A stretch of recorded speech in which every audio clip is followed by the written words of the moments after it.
قد خلت من قبلكم سنن فسيروا في الأرض فانظروا كيف كان عاقبة المكذبين۔ السلام علیکم ورحمۃ اللہ وبرکاتہ۔ پارہ نمبر 24۔ نحمدہ ونصلی علی رسولہ الکریم، اما بعد فاعوذ باللہ من الشیطان الرجیم۔ سورۃ زمر کی آیت نمبر 32 سے پارہ شروع ہوتا ہے۔ فمن اسلم ممن کذب علی اللہ، اس سے بڑا ظالم کون ہے جو اللہ پہ جھوٹ باندھے، وکذب بالصدق، یا پھر سچ آ جائے تو اس کو جھٹلا دے۔ دونوں باتوں کا جواب کیا ہے کہ اللہ تعالیٰ کو جھوٹ پسند نہیں ہے۔ حقیقت ہے کہ ایک ایمان والا اور جھوٹ دو چیزیں ساتھ نہیں رہ سکتی۔ ہمیں اپنی زندگی سے ہر جھوٹ کو نکالنا ہے، اس کے برعکس سچ کو لانا ہے۔ سچ جنت کی طرف لے جاتا ہے، جھوٹ جہنم کی طرف لے جاتا ہے۔ ایمان والا سب کچھ ہو سکتا ہے لیکن جھوٹا نہیں ہو سکتا۔ پھر اس کے بعد ان لوگوں کا تذکرہ ہے کہ جنہوں نے اللہ سبحانہ تعالیٰ کی پسند کی زندگیاں بسر کی، ان کے لیے ہر وہ چیز جو وہ چاہیں گے۔ ایک جملہ یاد کریے، یہ دنیا رب چاہی تو آخرت من چاہی۔ اگر ادھر اپنی مرضیاں کریں گے تو پھر وہاں اللہ کی مرضی چاہنی پڑے گی، پھر وہاں اللہ کی مرضی کو قبول کرنا پڑے گا۔ پھر آیت نمبر 36، الیس اللہ بکاف عبدہ، ایک سوال ہے جو بندے کی سوچ کھل دیتا ہے کہ کیا اللہ اپنے بندے کو کافی نہیں ہے؟ آپ اور میں بھی خود سے پوچھیں، کیا واقعی میرا رب میرے لیے کافی نہیں جو میں کسی اور کی طرف دیکھوں؟ لیکن اس کے باوجود لوگ جھوٹے سہاروں پہ زیادہ بھروسہ کرتے ہیں، شاید اس لیے کہ اللہ کی ذات دکھتی نہیں ہے۔ پھر اس کے بعد کائنات میں اللہ تعالیٰ کی نشانیوں پہ غور و فکر کرتے ہوئے فرمایا کہ اگر اللہ میرے ساتھ ضرر کا ارادہ کر لے تو کون دیوی، کون بت ہے جو مجھے بچا سکے، اور اللہ خوشی دینا چاہے تو کون ہے جو اس کو چھین سکے۔ یہ عقیدہ بندے کو مضبوط بھی بناتا ہے اور بہادر بھی بناتا ہے۔ لہٰذا کہا کہ تم اپنے کام کرتے جاؤ، میں بھی اپنا کام کرتا ہوں۔ آیت 41 میں اس کتاب کی خوبیوں کو بیان کیا۔ اللہ نے تو اپنا کام کر دیا، اب وَمَنِ اهْتَدَىٰ فَلِنَفْسِهِ، جو ہدایت پائے گا اپنے ہی فائدے کے لیے، وَمَنْ ضَلَّ فَإِنَّمَا يَضِلُّ عَلَيْهَا، اور جو بھٹکے اس کے بھٹکنے کا وبال اس کو ہی پڑے گا۔ پھر آیت نمبر 42 میں نیند کی بات ہے۔ حدیث میں تک نیند موت کی بہن ہے، اسی لیے جنت میں نیند نہیں ہوگی۔ شاید اسے پہلے بہت سو بھی تو جائیں گے نا قبروں میں، تو لیکن اس نیند کو بھی ذرا محسوس کیجئے۔ اسی طرح کسی دن ہم شاید اس نیند سے اٹھ ہی نہیں سکیں گے اور ایک گہری نیند میں سو جائیں گے۔ ارادہ کر لیں اس زندگی کو ایک ایک لمحے کے ساتھ استعمال کرنا، تاکہ قیامت کے دن کسی قسم کی حسرت نہ ہو۔ پھر شرک کی کچھ باتیں، کچھ ان کے سفارش کی خود ساختہ نظریات، اور ایک اللہ کے ذکر پہ غصہ کرنا، اور دوسروں کا تذکرہ کیا جائے تو کہتے ہیں آپ مزہ آ رہا ہے۔ اللہ تعالیٰ کہہ رہے ہیں کوئی بات نہیں، قیامت کے دن اللہ تعالیٰ اپنے بندوں میں اختلافات کے فیصلے کرے گا۔ پھر آیت 47 میں بتا دیے کہ جو آج دنیا میں ظلم کر رہے ہیں، یعنی شرک کر رہے ہیں یا اللہ کے حکم نہیں مان رہے، کل سب کچھ دے کر بھی جہنم کے عذاب سے بچنا چاہیں گے لیکن فائدہ نہیں ہوگا۔ آج اللہ تعالیٰ ہم سے بہت تھوڑا مانگتا ہے، آج دے دلا کر معاملہ برابر کر لیا جائے، کل تو بہت کچھ دے کر بھی نہیں ملے گا۔ پھر انسان کا تھوڑ دلاپن کہ کیسے چھوٹی چھوٹی نعمت پہ پھولتا ہے اور اس کو اپنے ہی نام سے منسوب کرتا ہے، جی ہم محنت کرتے ہیں، جی ہماری کوششیں، ہماری پلاننگ۔ حالانکہ ایسا نہیں کہنا چاہیے۔ جو اچھا ہے وہ اللہ کی طرف سے، جو برا ہے وہ میرے اور نفس کی طرف سے اور شیطان کی طرف سے۔ یہ ہمارے اسلاف کا عقیدہ ہوتا تھا۔ اس کے بعد آیت نمبر 53 اور اس کی اگلی آیتیں تدبر کی آیتیں جو توبہ کے ضمن میں بھی سب سے خوبصورت ہیں، اور توبہ کرنے کے بعد کرنا کیا ہے ان مراحل کو بھی سکھاتی ہیں۔ سب سے پہلی بات ہے مایوس نہیں ہونا، یقین کیجیے اللہ بڑے سے بڑے گناہ معاف کرتا ہے۔ سٹیپس کیا ہیں؟ نیبو الی ربکم، رجوع کرو اللہ کی طرف، جو بگڑے اکھڑے تھے اب قریب آ جاؤ۔ پھر اسلموا لہ، پھر اس کے آگے مسلم ہو جاؤ، جھک جاؤ۔ پھر واتبعوا احسن ما انزل الیکم من ربکم، پھر جو اس نے آپ کی طرف بھیجا اس کو قبول کر لیں، بحثوں میں نہیں پڑے، عمل کی چیزوں کو لے لیں۔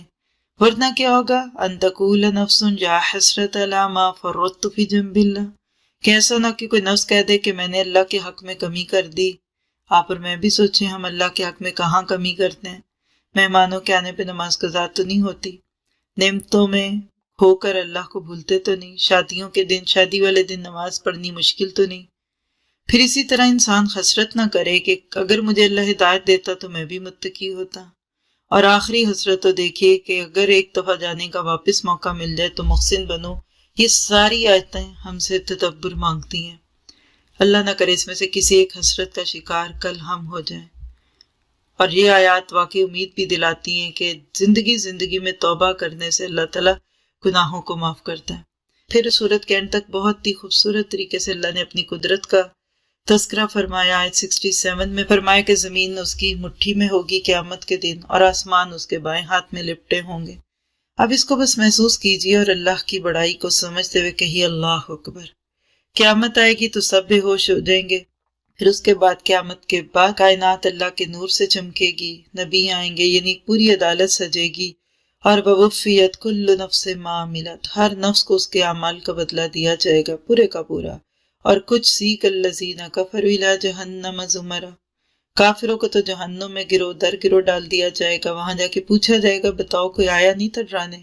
کسی نے وارن نہیں کیا؟ کہیں گے آئے تو تھے لیکن ہم نے بات ہی نہیں مانی.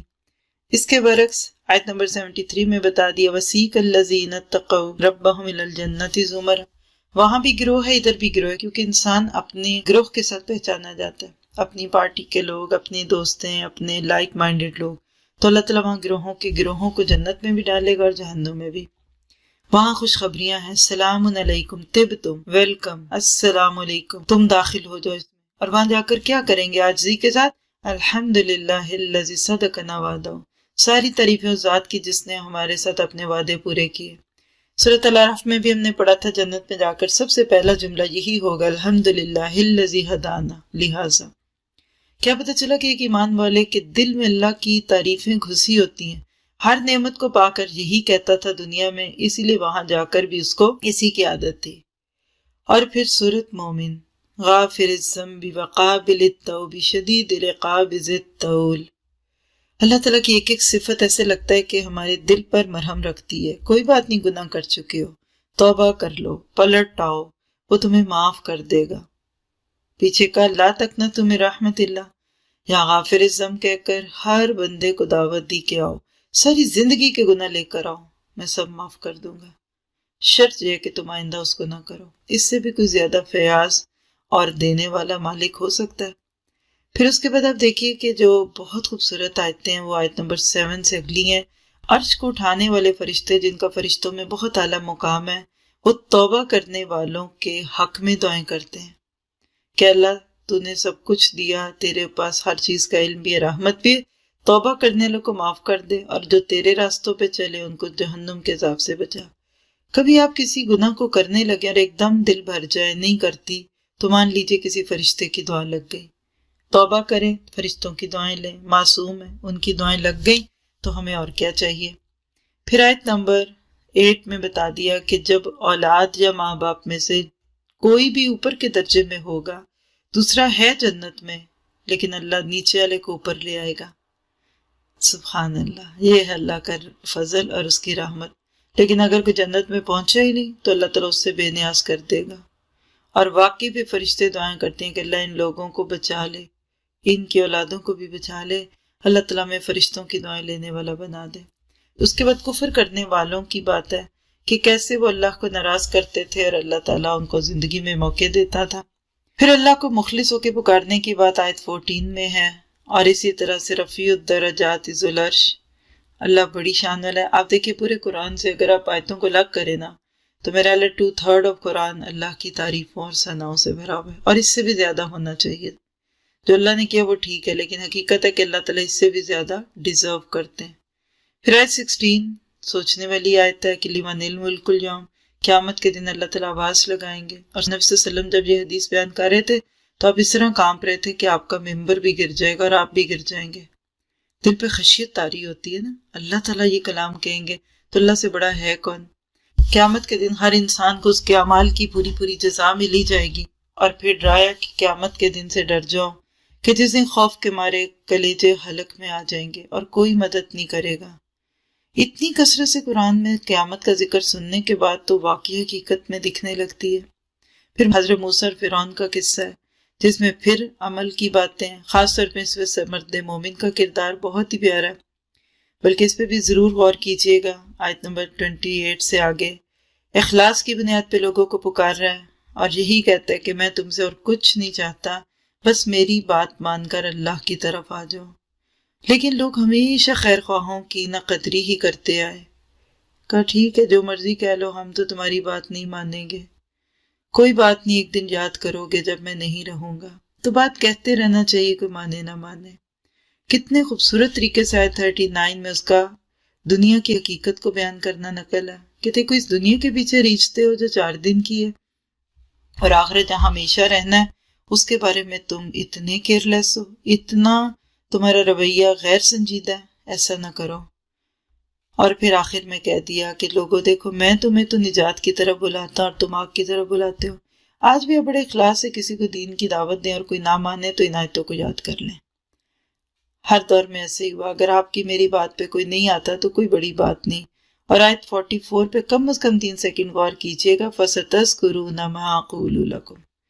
چلو ایک دن یاد تو کرو گے کہ کوئی تھا جو تمہیں بلاتا تھا، تھیں کوئی تمہیں جو دعوت دیتی تھی، اب نہیں رہی، رہ گئے تم جو میرے دشمن ہو گئے تو وَفَوِّضْ أَمْرِي إِلَى اللَّهِ۔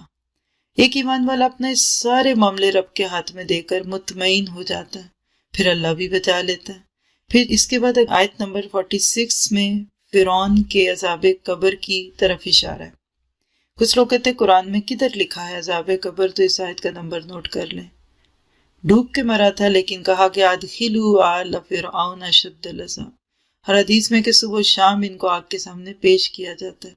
پھر اس کے بعد قیامت کی کچھ باتوں میں بنی اسرائیل کا ذکر آتا ہے، اور اللہ تعالیٰ اپنے نبی کو کہتے ہیں کہ آپ بھی صبر کیجئے، لوگ آپ کو جتنا مرضی ستائیں لیکن آپ اللہ کے نام پر ان کو اللہ کے نام کی طرف بلاتے ہی رہیں۔ کائنات کی کچھ چیزوں پہ غور و فکر کروانے کے دوران اس بات کا حکم دے دیا کہ امرت ان اسلم لرب العالمین، آیت 66، کہ مجھے تو یہی حکم ہے کہ میں اس رب کا فرمانبردار بنوں۔ تو کوئی کچھ کرے نہ کرے، کوئی مانے نہ مانے، ہمیں تو یہی لوگوں کو کہنا ہے کہ پھر ہم تو اپنے کام پہ کام کریں گے، ہم تو اپنے کام سے کام رکھیں گے۔ پھر اس کے بعد اگلی آیت میں جہنم کے کچھ مرحلے، جہنم کی کچھ ہلکیاں، گلوں میں توق ہیں، زنجیریاں ہیں، اور کس طرح جکڑے ہوئے سنگلیوں میں لے جائے جا رہے ہیں گرم کھولتے ہوئے پانیوں کی طرف۔ اللہ تعالیٰ سب کو محفوظ رکھے۔ کتنی کٹھن حقیقت ہے جہنم، اور لوگ اس کی طرف بھگ ٹوٹ ہو کے جا رہے ہیں۔ اللہ شیطان کے چنگل سے بچائے جو خود بھی آگ میں جائے گا اور اپنے چیلوں چانٹوں کو بھی لے جائے گا۔ پھر اللہ تعالیٰ کی بنائی ہوئی کچھ نعمتوں پہ غور و فکر، جس میں جانور بھی ہیں اور ان کا انسانوں کے لیے مطیع و فرمانبردار ہونا بھی ہے۔ اور بتا دیا گیا کہ جب موت کی گھڑی آ جاتی ہے تو پھر توبہ کا فائدہ نہیں ہوتا۔ آیت 85 میں پتہ چلتی ہے یہ بات، جو آخری آیت ہے سورت کی۔ آج توبہ کریں گے تو کل بچ جائیں گے۔ پھر اس کے بعد سورہ حامیم سجدہ، جو بڑی خوبصورت صورت ہے، اس کو سورت فصلت بھی کہتے ہیں، استقامت فی الدین، اس کا ٹاپک آپ سمجھ لیجئے۔ اللہ تعالیٰ نے دین کھول کے پیش کیا، لیکن جن کو نہیں ماننا ہوتا وہ پورے دل سے انکار کرتے ہیں۔ آیت 5 اس کی دلیل ہے، ہمارے دل تو پردوں میں پڑے ہوئے ہیں، جو مرضی کہہ لو ہم تو تمہاری بات نہیں مانیں گے۔ اس طرح نبیوں کے ساتھ قوموں نے بحثیں کی۔ اللہ تعالیٰ اپنی کائنات، خاص طور پہ زمین و آسمان جو انسان سے اتنے بڑے ہیں، ان کی اطاعت کی بات کرتے ہیں، آیت نمبر 11 اور اس سے آگے، کتنے بڑے ہو کر بھی خوشی خوشی میرے حکم کے آگے جھکتے ہیں، تو انسان تم اتنے چھوٹے ہو کر بھی نہیں مانتے۔ پھر قوم عاد کے تکبر کی بات ہے، کیسے بڑے بننے کے لیے اونچے اونچے محل تعمیر کرتے تھے، لیکن اللہ نے ان کو نیست و نابود کر دیا۔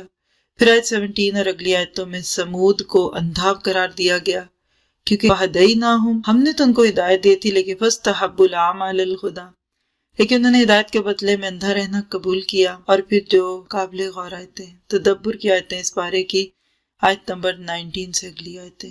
اور جس دن اللہ کے دشمنوں کو آگ پر پیش کیا جائے گا، وہ سب گروہ در گروہ ہوں گے، یہاں تک جب ان کے پاس آئیں گے تو ان کے خلاف ان کے کان اور ان کی آنکھیں اور ان کی چمڑیاں گواہی دیں گی۔ وہ اپنی کھالوں سے کہیں گے آج تم نے کیوں گواہی دی ہمارے خلاف؟ وہ کہیں گی ہمیں اسی اللہ نے بلوایا جس نے ہر چیز کو بولنا سکھایا، اور اسی نے تم کو پہلی دفعہ پیدا کیا اور اسی کی طرف جا رہے ہو۔ وَمَا كُنْتُمْ تَسْتَتِرُونَ، اور جو کچھ تم چھپاتے تھے، اَن يَشْهَدَ عَلَيْكُمْ، یہ کہ تمہارے خلاف گواہیاں دیں، تمہارے کان، تمہاری بصارت اور تمہاری کھالیں۔ یعنی ایسے لگتا ہے ڈانٹ پہ ڈانٹ ہے، اس پہ بعد میں غور کیجیے گا۔ دنیا میں اگر ہماری کھال بولنے لگ جائے، کہ کھال چھوڑ دیجیے، بچہ کسی مہمان کے سامنے کوئی ایسی بات کہہ دے جو ہم نہیں بتانا چاہ رہے تھے تو شرم سے سر جھکتا ہے، بعد میں اس کی خوب شامت آتی ہے، کیوں بتائی یہ بات مہمانوں کو؟ تو یہ سب جسم کے اعضاء ہماری باتیں لے رہے ہیں، کل سب کے سامنے پیش کریں گے۔ پھر اس کے بعد بری صحبتوں کا تذکرہ ہے، آیت نمبر 34 اور اس سے آگے کی آیتوں میں۔ اللہ تعالیٰ آپ کو مجھے اچھی صحبت دے اور ہمیں برے کاموں سے روک لے۔ پھر آپ دیکھیے جن لوگوں نے زندگی میں نافرمانیوں کی طرف بلایا اور لوگ خوشی خوشی چلے گئے، ان کے بارے میں حسرت کیا ہوگی، آیت 29 اور اس کے آگے، کہ کیسے لوگ چاہیں گے کہ جن لوگوں نے ہمیں دنیا میں بہکایا تھا ہم ان کو اپنے قدموں کے نیچے روندنا چاہتے ہیں۔ غصہ آتا ہے نا انسان کو کہ اس نے مجھے کیوں ہدایت سے روکا۔ پھر آیت 30 سے لے کے آنورڈ جو آیتیں، یہ بھی تدبر کے لائق ہے کہ جب ایک بندہ اللہ کو رب کہہ دے پھر استقامت اختیار کرے تو اللہ تعالیٰ اپنے فرشتوں کو نازل کرتے ہیں جو ان کو تسلیاں دیتے ہیں، خوف نہ کرو، غم نہ کرو، جنت کی خوشخبریاں ہیں، ہم دنیا میں بھی تمہارے دوست تھے، آخرت میں بھی ہوں گے، اور وہاں تمہارے لیے ہر وہ چیز ہوگی جو تمہارے نفس کو اچھی لگے گی، اور یہ مہمان نوازی ہے اللہ کی طرف سے۔ حقیقت ہے کہ استقامت ہی خوبصورت چیز ہے۔ اللہ کو بھی وہی کام اچھا لگتا ہے انسان کا جو وہ ہمیشہ کرے چاہے تھوڑا ہو۔ اللہ کو رب کہنا آسان ہے، اس کا اظہار کرنا اس سے تھوڑا سا مشکل، لیکن سب سے مشکل اس اظہار پر جم جانا۔ کب؟ جب پوری دنیا اگینسٹ ہو، پوری دنیا کچھ اور رنگ چاہ رہی ہے اور آپ کو اللہ کی بات پسند ہے۔ ایسے وقت میں استقامت چاہیے۔ ایسے لوگوں کی زندگی دنیا میں بھی امن اور سکون والی، خوشی والی، اور آخرت میں تو ہوگی۔ اللہ تعالیٰ ہمیں فرشتوں کی یہ دوستیاں عطا فرمائے، دنیا میں بھی، قبر میں بھی اور آخرت میں بھی۔ لیکن اس کے لیے راستہ کیا ہے؟